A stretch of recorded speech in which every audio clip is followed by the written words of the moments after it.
आज से 2500 साल पहले ऐसे ब्रिलियंट वैज्ञानिक ने जन्म लिया था जिन्हें कुछ लोग भगवान का अवतार और इंसानियत का उद्धार करने वाला भी बोलते हैं, और उस महान इंसान का नाम था गौतम बुद्धा। जैसा हम सब जानते हैं कि सिद्धार्थ गौतम एक राजा के बेटे थे और खुद भी एक राजा थे, इसलिए जिंदगी के शुरुआती 29 साल उन्होंने महल की शानो शौकत के बीच बिताए थे। एक दिन जब सिद्धार्थ अपने रथ पर बैठकर अपने राज्य का भ्रमण कर रहे थे, तब उन्होंने एक मरे हुए इंसान को देखा जिसका ऐसा असर सिद्धार्थ के दिमाग पर हुआ कि उन्होंने अपना सारा राजपाट छोड़ संन्यास ले लिया और सच की तलाश में निकल पड़े। दोस्तों, ऐसा कहते हैं कि 6 साल की कठिन तपस्या के बाद भी जब उन्हें कुछ हासिल नहीं हुआ, तब सिद्धार्थ बचपन में जो मेडिटेशन किया करते थे, उस मेडिटेशन के साथ एक पेड़ के नीचे बैठ गए और अपने आप से यह प्रॉमिस किया कि जब तक मुझे मेरे सारे सवालों के जवाब नहीं मिल जाएंगे तब तक मैं यहाँ से नहीं हिलूंगा, चाहे फिर इसके लिए मेरी जान ही क्यों ना चली जाए। कहते हैं कि 48 दिनों तक गौतम बुद्ध वहीं उस पेड़ के नीचे बैठे रहे और 48 दिनों बाद वैशाख की फुल मून इवनिंग में उन्हें एनलाइटनमेंट मिला, और जिस मेडिटेशन से गौतम बुद्ध को एनलाइटनमेंट प्राप्त हुआ उसमें मेडिटेशन का नाम है विपासना मेडिटेशन। विपासना मेडिटेशन की बहुत पुरानी टेक्निक्स है, इसका जिक्र ऋग्वेद तक में भी किया गया है, लेकिन समय के साथ मेडिटेशन की टेक्निक लुप्त हो गई थी। लेकिन गौतम बुद्धा ने लाइटेंड होने के बाद उन्होंने यह मेडिटेशन टेक्निक अपने डिसाइल को सिखा, उसे पूरे भारतवर्ष में फैलाने को कहा ताकि ज्यादा से ज्यादा लोग इस मेडिटेशन को जानकर अपने दुख दर्द और मजरी से दूर हो सकें। विपासना मेडिटेशन कितना पावरफुल है, इसका अंदाजा आप यहाँ से लगा सकते हैं कि कलिंगा वॉर में मारे गए लाखों लोगों को देखकर सम्राट अशोक के और गिल्ट की कोई सीमा न थी। तब एक बुद्धिस्ट ने सम्राट अशोक को विपासना मेडिटेशन करने की सलाह दी, और दोस्तों ऐसा कहते हैं कि इसके बाद सम्राट अशोक की लाइफ हमेशा के लिए बदल गई, और जिस अशोक ने कलिंगा वॉर में लाखों लोगों को मारा था, उस अशोक ने अपने राज्य में जानवरों तक को मारने पर बैन कर दिया। सम्राट अशोक विपासना मेडिटेशन से इस तरह से प्रभावित थे कि उन्होंने 8 बुद्धिस्ट मंक को दुनिया के अलग अलग कोनों में भेजा ताकि पूरी दुनिया के लोग विपासना मेडिटेशन सीख सकें। अब विपासना मेडिटेशन बाकी के सारे मेडिटेशन से इतना अलग क्यों है, और ऐसा क्या है जो इस मेडिटेशन को इतना पावरफुल बनाता है? तो देखो, हमारे दिमाग में बचपन से बहुत सारी मेमोरीज, अच्छे बुरे इमोशंस, हमारी दबी हुई इच्छाएं, इम्पल्स सब स्टोर होते रहते हैं, और ये सारी चीजें सबकॉन्शियसली हमारे पूरे बिहेवियर, इनफैक्ट हमारी पूरी लाइफ को कंट्रोल करती हैं, और हमें इसका पता तक नहीं होता। फॉर एग्जाम्पल, सपोज हम किसी इंसान पर बहुत ज्यादा यानी कि हद से ज्यादा ट्रस्ट करते हैं, और जब ऐसा इंसान हमारा ट्रस्ट तोड़ता है तब हमारे दुख और दर्द का कोई अंत नहीं होता, यहाँ तक कि कुछ लोग तो डिप्रेशन तक में चले जाते हैं। लेकिन ऐसा कहते हैं कि टाइम सारे जख्म भर देता है, इसलिए कुछ महीनों में या कुछ सालों में हम ठीक तो हो जाते हैं, लेकिन हमारा सबकॉन्शियस माइंड उस सारे इंसिडेंट को अपने अंदर स्टोर कर लेता है, और सबकॉन्शियस माइंड अपने अंदर यह बात अच्छे से बैठा लेता है कि ट्रस्ट का मतलब दुख दर्द डिप्रेशन, या यूं कहिए कि वो बात हमारे बिलीफ सिस्टम का एक हिस्सा बन जाती है, और फिर पूरी जिंदगी हमारा सबकॉन्शियस माइंड उस दुख से बचने के लिए हमें किसी पर ट्रस्ट नहीं करने देता जब तक कि वो इंसान अपना पूरा बिलीफ सिस्टम ही चेंज ना कर दे। ये बस मैंने आपको एक छोटा सा एग्जाम्पल दिया है, ऐसे ना जाने कितने अच्छे बुरे बिलीफ से हमारा सबकॉन्शियस माइंड भरा पड़ा है। इसलिए 1937 में लियोपोल्ड सिजी ने ह्यूमन पर्सनालिटी के सबसे डीप बिहेवियर को समझने के लिए एक ह्यूमन पर्सनालिटी टेस्ट इन्वेंट किया था, जो कि आगे चलकर सिजी टेस्ट के नाम से फेमस हुआ। लेकिन यह सब मैं आपको क्यों बता रहा हूँ? क्योंकि विपासना मेडिटेशन के लाखों फायदों में से एक फायदा यह भी है कि विपासना मेडिटेशन से आप अपने डीपेस्ट टू डीप सेल्फ को जान पाएंगे। विपासना मेडिटेशन कितना पावरफुल है और ये किस हद तक इंसान की लाइफ में चेंजेस ला सकता है। इस बात का अंदाजा आप यहाँ से लगा सकते हैं कि विपासना मेडिटेशन भारत की तिहाड़ जेल से अमेरिका की डोनाल्डसन प्रिजन तक में कैदियों के बिहेवियर को सुधारने के लिए कराया जाता है, ताकि कैदी बाहर जाकर दोबारा से क्राइम न करें। अब मैं ये नहीं बोल रहा हूँ कि आप लोग सब क्रिमिनल हैं। विपासना मेडिटेशन के 44 देशों में 202 से ज्यादा सेंटर हैं, जिसमें लाखों लोगों को विपासना मेडिटेशन सिखाया जाता है। तो अब जानते हैं कि विपासना मेडिटेशन क्या है। विपासना शब्द दो शब्दों से मिलकर बना है। वी एंड पासना, वी का मतलब होता है विशेष और पासना का मतलब होता है देखना, यानी कि विशेष तरीके से देखना। विपासना के बारे में बौद्ध धर्म के ग्रंथ सति प्रितान सुत्ता और महास्ति प्रितान सुत्ता में बहुत डिटेल्स में बताया गया है। तो उन्हीं ग्रंथों के अनुसार विपासना मेडिटेशन को 4 भागों में बांटा गया है। काया उपासना, वेदानुपासना, चित्ता उपासना एंड धम्मा उपासना। फर्स्ट, काया उपासना। विपासना मेडिटेशन की शुरुआत सांसों पर ध्यान लगाने से होती है। बाकी के मेडिटेशन टेक्निक में सांसों को लंबा और गहरा लेने को कहा जाता है, ताकि हमारा दिमाग जल्दी से शांत हो सके। लेकिन विपासना मेडिटेशन में आपको ऐसा कुछ नहीं करना है। इस मेडिटेशन टेक्निक में आपको बस अपनी सांसों पर ध्यान लगाना है। चाहे सांस छोटी हो या लंबी हो या गहरी हो, उसे बदलना नहीं है। अपनी सांसों की सच्चाई को देखना है। अब ऐसा 2 रीजन्स की वजह से किया जाता है। फर्स्ट, हर 9 सेकंड के अंदर हमारे दिमाग में कोई दूसरी थॉट आ जाती है, तो उस 9 सेकंड के साइकिल को तोड़ने के लिए हमें सांसों पर ध्यान लगाने को कहा जाता है, ताकि हमारा कंसंट्रेशन गहरा हो सके और हम रियल विपासना मेडिटेशन को ठीक से कर सकें। दूसरा, जब आप कुछ दिनों तक अपनी सांसों पर ध्यान कर लेंगे, तो आपकी नोज के आसपास आपको कुछ सेंसेशन फील होने शुरू हो जाएंगे। तो इसलिए पूरी बॉडी में सेंसेस की अवेयरनेस को इंक्रीज करने के लिए सांसों पर ध्यान लगाने को कहा जाता है।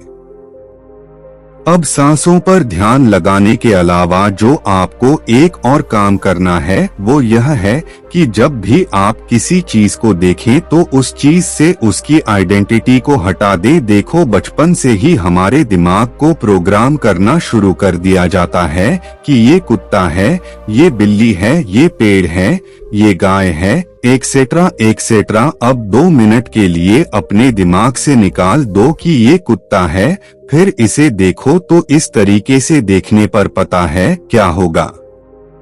आपका दिमाग ये समझने की कोशिश करने लगेगा कि अगर ये कुत्ता नहीं है तो आखिर है क्या, और इस तरीके से चीजों को देखने पर आपकी क्यूरियोसिटी और ऑब्जर्वेशन पावर बहुत बढ़ जाएगी। आप हर चीज को बहुत क्यूरियोसिटी और ध्यान से देखने लगोगे। हम लोगों से अक्सर कहा जाता है कि बच्चों जैसे क्यूरियस बनो, बच्चों जैसे क्यूरियस बनो, लेकिन ये कोई नहीं बताता कि कैसे बनो। बच्चे इतने क्यूरियस इसलिए होते हैं क्योंकि उनका दिमाग हमारी तरह प्रोग्राम नहीं होता, इसलिए उनका दिमाग अपने आसपास की हर चीज को समझने की कोशिश करता है।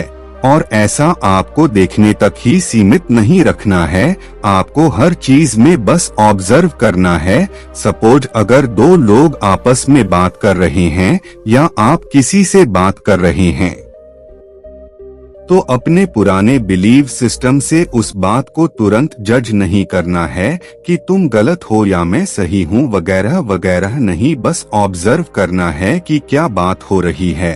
और ऐसा आपको उठते बैठते जागते सोते हर टाइम करना है, यानी कि ऑब्जर्व बॉडी के सेंसेशन से लेकर हर चीज को बस ऑब्जर्व करना है, नथिंग मोर। और अगर आपने इस तरीके की साइट डेवलप कर ली तो सबसे पहले तो आपकी क्यूरियोसिटी बहुत बहुत बहुत ज्यादा बढ़ जाएगी। दूसरा, आपका दिमाग जीरो थॉट्स यानी कि थॉटलेस स्टेज की तरफ बढ़ना शुरू कर देगा, क्योंकि एक टाइम पर या तो आप किसी चीज को ऑब्जर्व कर सकते हैं या उसके बारे में सोच सकते हैं। आप दोनों काम एक साथ नहीं कर सकते हैं।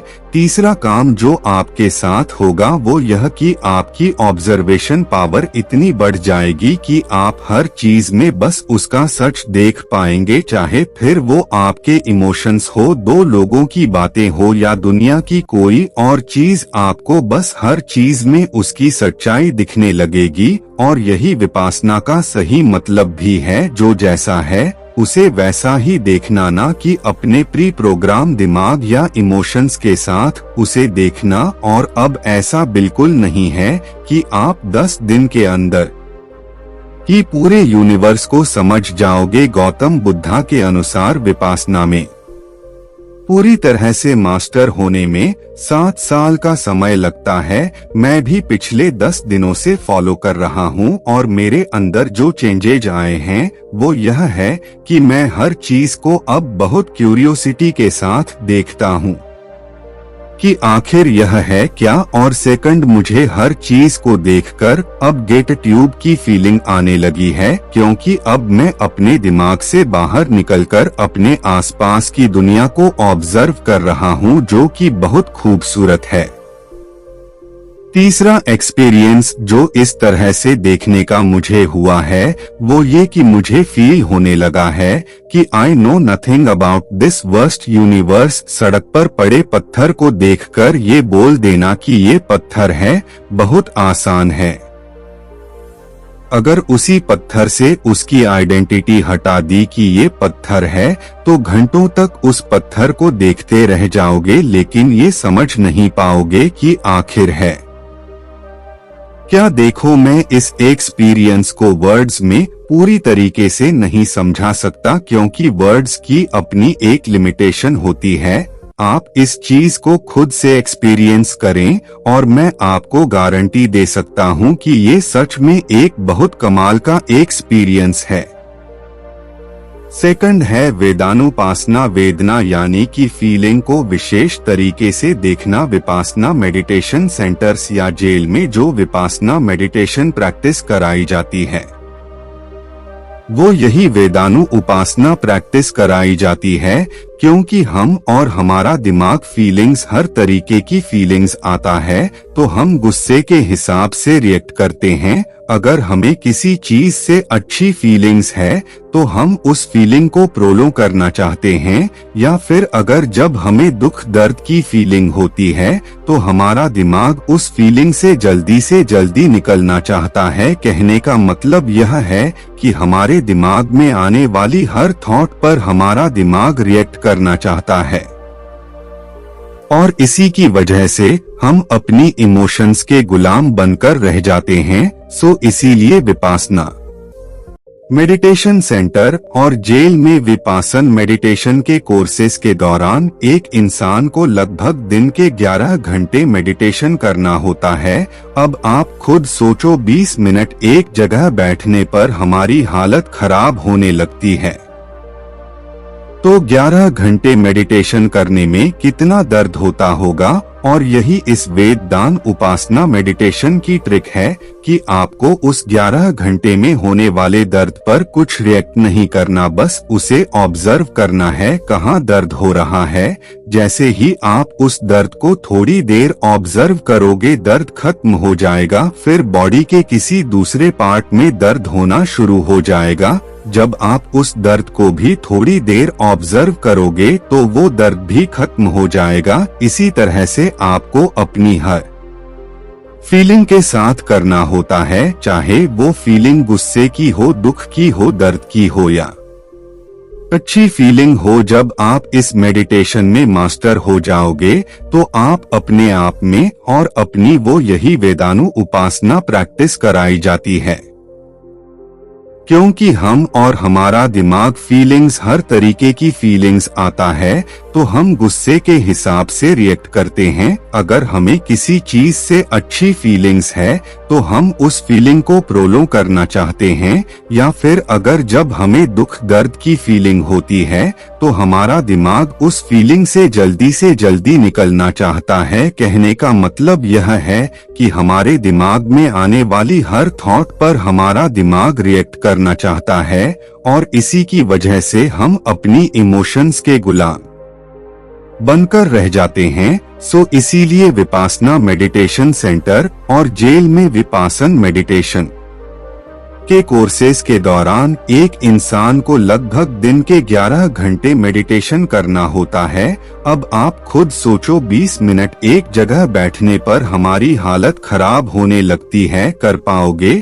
और आप समझ जाओ कि वो यही वेदानु उपासना प्रैक्टिस कराई जाती है, क्योंकि हम और हमारा दिमाग फीलिंग्स, हर तरीके की फीलिंग्स आता है तो हम गुस्से के हिसाब से रिएक्ट करते हैं। अगर हमें किसी चीज से अच्छी फीलिंग्स है तो हम उस फीलिंग को प्रोलोंग करना चाहते हैं, या फिर अगर जब हमें दुख दर्द की फीलिंग होती है तो हमारा दिमाग उस फीलिंग से जल्दी निकलना चाहता है। कहने का मतलब यह है कि हमारे दिमाग में आने वाली हर थॉट पर हमारा दिमाग रिएक्ट करना चाहता है, और इसी की वजह से हम अपनी इमोशंस के गुलाम बनकर रह जाते हैं। सो इसीलिए विपासना मेडिटेशन सेंटर और जेल में विपासन मेडिटेशन के कोर्सेज के दौरान एक इंसान को लगभग दिन के 11 घंटे मेडिटेशन करना होता है।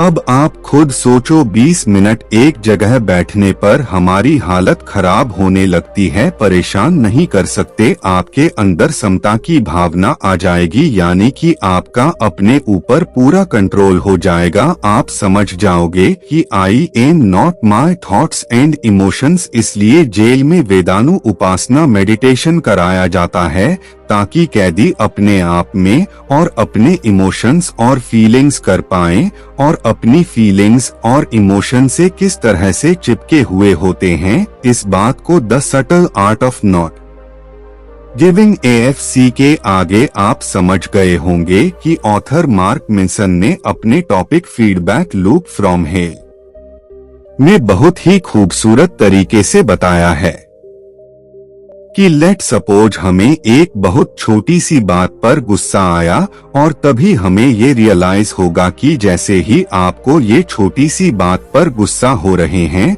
तब आपको फिर और गुस्सा आएगा।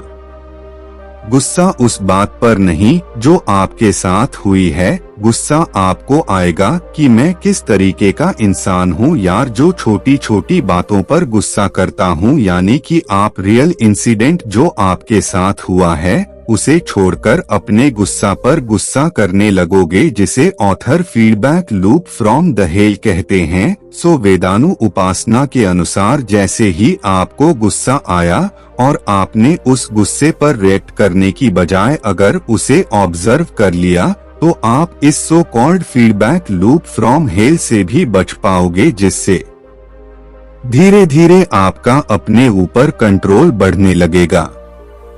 थर्ड है चित्ता उपासना। चित्ता यानी कि मन, विपासना मतलब कि विशेष रूप से देखना, यानी कि मन को विशेष रूप से देखना। मैंने इस वीडियो की शुरुआत में बताया था कि आप विपासना मेडिटेशन के थ्रू अपनी डीप सेल्फ को जान सकते हैं, तो इसी चित्ता उपासना के थ्रू आप अपने अंदर छिपे डीप पेस्ट सेल्फ को जान सकते हैं। क्योंकि चित्ता उपासना मतलब कि माइंड कंटेम्पलेशन की हमारे दिमाग में एक दिन में लगभग 72,000 थॉट्स आते हैं, और उन 72,000 थॉट में से 80 to 90 पर थॉट्स वेस्ट होती हैं, और ये बेकार थॉट्स हमारे ब्रेन में ठीक उसी तरह से काम करती हैं जैसे कि जब किसी नदी या तालाब में बहुत गंदगी या मिट्टी होती है तो तो उस नदी के तल को देखना बहुत मुश्किल होता है, लेकिन जब एक बार वो मिट्टी या गंदगी साइड हो जाती है तो हम उस नदी के धरातल तक देख पाते हैं। ठीक उसी तरह इन बेकार की थॉट्स के चलते हम अपने डिपेंड सेल्फ को नहीं जान पाते, क्योंकि हमारा दिमाग हर समय इन्हीं बेकार थॉट्स को सोचने में लगा रहता है। अब चित्तानपासना मेडिटेशन के अनुसार आपको बस अपने थॉट्स को ऑब्जर्व करना है बिना रिएक्ट किए हुए। अब वो थॉट्स बहुत नेगेटिव भी हो सकती हैं या बहुत पॉजिटिव भी हो सकती हैं, लेकिन आपको उन थॉट्स पर कोई रिएक्शन नहीं देना है। थोड़े ही दिनों में आप समझ जाओगे कि आपको किस तरीके के थॉट्स आते हैं। आपको समझ आने लगेगा कि कौन सी थॉट्स बेकार हैं और कौन सी इम्पोर्टेंट, और जब आपका ऑब्जर्वेशन गहरा होता जाएगा तब आप अपने दिमाग के हैबिट पैटर्न समझने लगोगे, अपने दिमाग की इम्पल्सेस, अपने दिमाग की क्रेविंग समझने लगोगे। देखिए, इन सब थॉट्स को भी आपको बस ऑब्जर्व करते जाना है और धीरे धीरे यह सारी थॉट्स आपके दिमाग से खत्म होने लगेंगी और आपको समझ आने लगेगा कि even I am not my thought. जब आपका ऑब्जर्वेशन बहुत गहरा हो जाएगा तब आप एकदम शून्य की स्टेज में पहुंच जाओगे, जहां पहुंचने के बाद आपकी लाइफ में चमत्कार होने शुरू हो जाएंगे। फोर्थ है धर्मानुसार, यानी कि धर्म और विपासना, यानी कि विशेष रूप से देखना, यानी कि धर्म को विशेष रूप से देखना या उसकी ट्रू फॉर्म में देखना। यहाँ पर बुद्धा ने जो टीचिंग्स दिए हैं उसे ठीक से ऑब्जर्व करने को कहा है। अकॉर्डिंग टू बुद्धिज्म, इनलाइटनमेंट पाने के लिए बुद्धिस्ट को बहुत सारे रूल्स एंड रेगुलेशंस फॉलो करने होते हैं। जैसे कि बुद्धिज्म में इनलाइटनमेंट पाने की 7 मेन स्टेजेस होती हैं। Mindful investigation of the nature of reality, energy, Joy of rapture, relaxation और ट्रैंक्विलिटी, कंसंट्रेशन एंड इनिमिनी।